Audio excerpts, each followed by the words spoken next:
Teenage Mutant Ninja Turtles came out in the year 1990 and was directed by Steve Barron. This film celebrated its 35th year anniversary by going back to movie theaters one more time, giving fans of this absolute classic film a chance to see it on the big screen once again, or giving fans of this classic film like myself the chance to see it on the big screen for the very first time. Since this movie came out the year I was born, of course I missed it in theaters. I watched this movie when I was a little kid though, and I grew up with this film. I loved watching the Ninja Turtles. I wanted to be a Ninja Turtles. My name is Michael. I wanted people to call me Michelangelo at one point. The point I'm trying to make is I absolutely love the original 1990 Teenage Mutant Ninja Turtles. It's a movie that took the dark comic book and the fun flavor of the kids' TV show, mashed them together to give us one of my favorite movies of all time. And since this movie came back to theaters this past weekend, I had to go check this out on the big screen, and I was able to actually take my 10-year-old son to this movie as well. It was his first time ever watching this movie, and he absolutely loved it. I think we have another Ninja Turtles fan on our hands here. I'm so happy that I had the chance to see this on the big screen. And so with all that said, let's do the review for Teenage Mutant Ninja Turtles. Here we go. That is one big pile of shit. No, I shot him. Bullets in the fall killed him.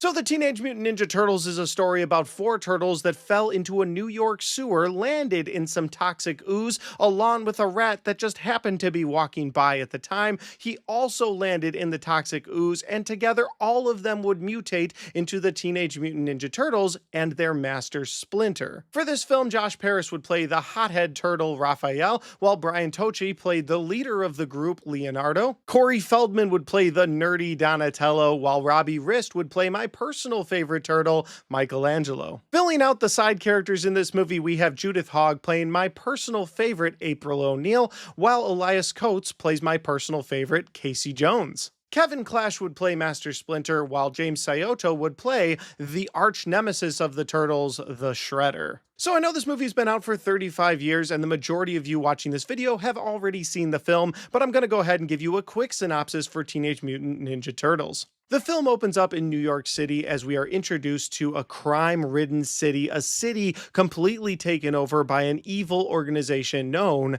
as the Foot. And the Foot is going around and they're stealing everything from wallets to stereos. They're stealing whole trucks as a guy makes a delivery. That part always blew my mind as a kid. I was like, how did they do it that fast? But yeah, there's a whole delivery truck full of stuff, whether it's TVs, stereos. A guy turns around to make a delivery. When he turns back, well, the whole thing is gone, and these ninjas, these thugs, have stolen things all over the city. And that's when we're introduced to April O'Neil, who's leaving her workplace when she's confronted by a bunch of thugs that are trying to rob a news van. And just when these thugs think they're going to take her purse, well, we're introduced to our main characters of this film, the Teenage Mutant Ninja Turtles. In quick fashion, in the shadows, they take out all these guys. In mere seconds, they're all tied up, and April is safe, but they retreat back to the sewers. And this does absolutely not sit well by the leader of the Foot Clan, the Shredder, who then makes it his own personal mission to go after April O'Neil and the Ninja Turtles. And throughout the rest of the film, you get Teenage Mutant Ninja Turtle action against all of these different Foot ninjas and the Shredder himself, which leads to an ultimate showdown on the roof of April O'Neil's building. Now that's me oversimplifying this plot, but again, this movie's been out for 35 years. The majority of you have watched it, so I'm just going to go ahead and say that that is the best synopsis that I can give you for Teenage Mutant Ninja Turtles. If for some reason you've never watched this film, well, I would highly recommend it. Again, it's been a favorite of mine since I was a kid. Now I am going to get into my positives and my negatives for Teenage Mutant Ninja Turtles, but before I do that, if this is the first time you found my channel, well, I would love for you guys to hit that subscribe button, check out all the different content that I have, whether you like movie reviews, Blu-ray talk, or even ranked list videos. I've got a little bit of everything on my channel, and I'd love for you guys to check it out. All right, let's get into my positives and my negatives for Teenage Mutant Ninja Turtles. But you must never stop practicing the art of ninja, the art of invisibility. Oh, but no anchovies. And I mean no anchovies. You put anchovies on this thing and you're in big trouble, okay? Michelangelo, That'll do. And the clock's ticking, dude. My first positive for this movie is going to be the soundtrack and score. Getting to see this movie on the big screen was awesome, but getting to hear this movie in surround sound in a theater for the first time was incredible. I love the soundtrack of this movie, all the different rap songs that are used throughout, especially the end. Of course, we get Turtle Power. That's a great song. Also, the score in this movie created by John Duprez was fantastic. I love the different groups in this film, whether it's Foot Ninjas, Ninja Turtles, Shredder, Splinter. They all get their little music, and every time a Foot Ninja will show up, it'll go into their music, and I thought that was done really well. My next positive for this movie is going to be the villains, the Foot Clan, all of the ninjas who are led by the evil Shredder, or even his right-hand man Tatsu, who trains these ninjas throughout the film. Listen, I love a good comic book movie. I love watching a hero's journey, watching the hero go from thinking they're on top of the world, being brought down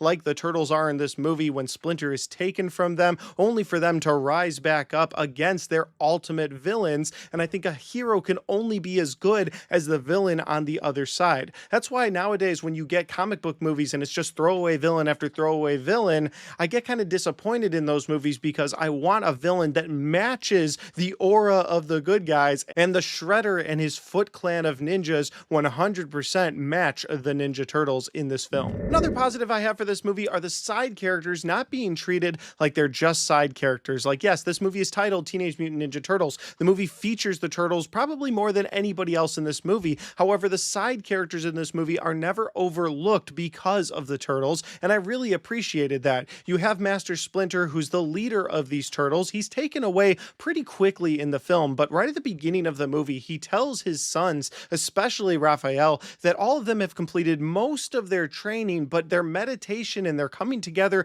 as one force still needs to be completed. Now, of course, at the beginning of this movie, that lesson is met by a joke where Michelangelo is ordering pizzas and he says there better not be any anchovies on that, or the other turtles are dancing around, or you've got Raphael going to a movie. Clearly, they're not listening to the lesson that Splinter is giving them. And in a moment towards the end of the second act of this film, before getting to the big fight sequence, you see all of these Ninja Turtles come together. You see them meditate to the point where they're able to actually speak with Splinter even though he's not there, and he tells them they've all learned their final lesson. And that's just one of the side characters in this film. You also have April O'Neil, who's being suppressed by the government for trying to get her story out about the Foot Clan, and I always loved that story as well. Maybe that story didn't hit as hard when I was a kid, but now in 2025, where you never know what media source to trust, I just absolutely ate up her storyline. I loved that her boss had a son who was getting in trouble all the time. He didn't know it, but his son was actually working for the Shredder.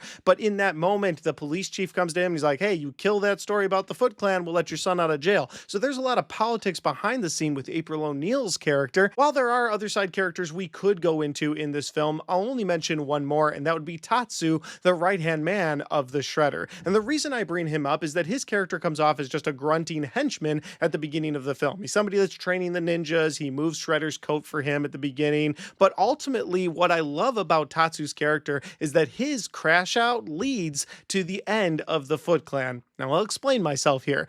Tatsu is sent on a mission in the middle of this movie with a ton of foot ninjas to April O'Neil's apartment to kill April and all of the turtles. Of course, they fail. While they do weaken them quite a bit and the turtles have to retreat, they don't kill them. And because they don't kill them, Shredder is very unhappy, and he's very unhappy with Tatsu. You get the idea that this is the first time ever that Tatsu has failed Master Shredder. And so because of that, he goes into this crash out where he knocks the hell out of several ninjas in a locker room. He's very upset, and that leads to Danny, the son of April O'Neil's boss, who's working for the Shredder. We talked about that earlier. That leads to him sitting down with Splinter, understanding that Splinter's actually one of the good guys, and ultimately him going to the Ninja Turtles to tell them, hey, here's where they've got Splinter. And so, like I said, Tatsu's crash out in this film actually leads to the end events of the Foot Clan falling, and I love that. And my final positive in this movie is something I actually broke up into several sections because it's all about those Teenage Mutant Ninja Turtles.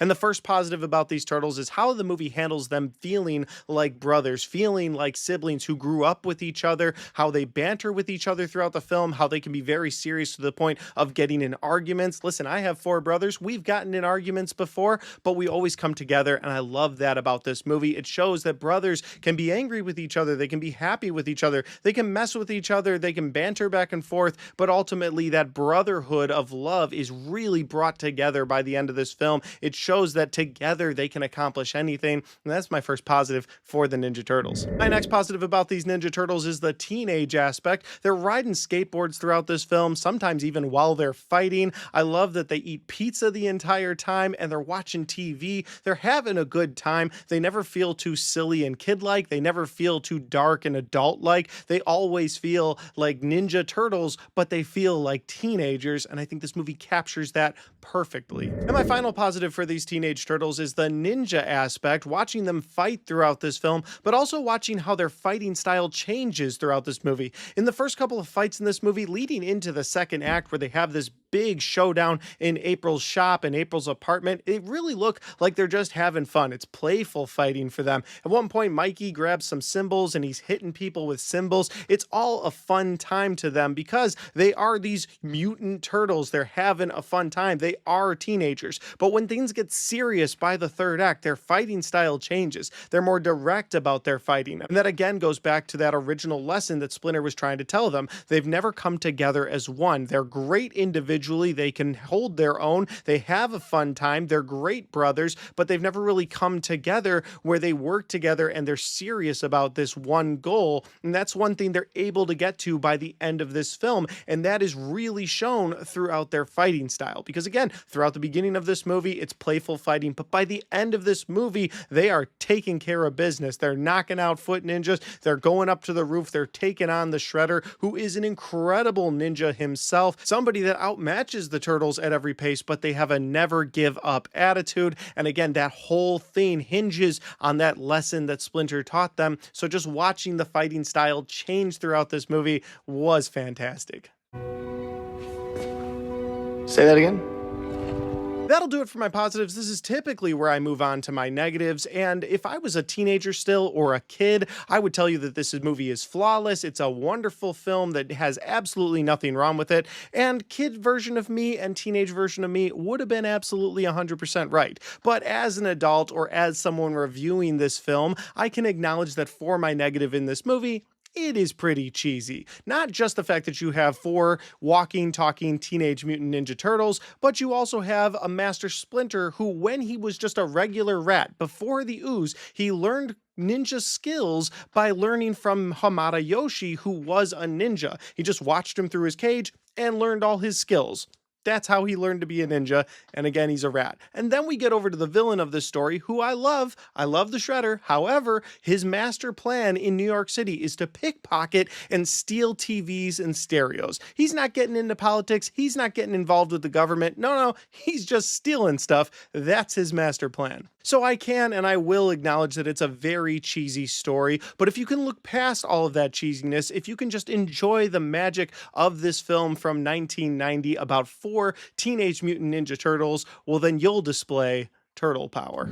Overall, it feels pretty needless to say, but it's a movie that I would highly recommend to absolutely everyone. If you've never watched Teenage Mutant Ninja Turtles, you need to do that. It's a film I've watched countless times in my life, and a movie that I will watch countless times in the future. I'm so happy this came back to theaters for its 35th year anniversary. It's a movie that I'm so happy I got to see on a big screen, and a movie I'm so happy I got to show to my son for the very first time on a big screen as well. As of this recording, the movie is still playing in theaters. If you haven't had a chance to watch this on a big screen, I highly recommend you go check it out. But guys, those are just my opinions because that's my review for the Teenage Mutant Ninja Turtles. Have you guys had a chance to watch this movie over the past 35 years? If you have, let me know in that comment section down below. Let me know what your first interaction with the Ninja Turtles was. Like, were you watching the old Ninja Turtles cartoon from the 80s? Did you get into the Ninja Turtles in 2003 when that absolutely incredible Ninja Turtles show came out, or did you get into Ninja Turtles because of this movie like me? So I'm very curious your thoughts. Let me know in that comment section down below.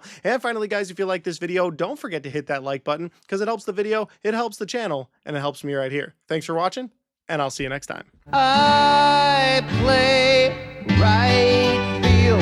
It's important you know. You gotta know how to catch. You gotta know how to throw. That's why I play in right field, way out where the dandelions grow. As a proud sponsor of Little League Baseball, Pizza Hut welcomes all the kids who make it great. making it great.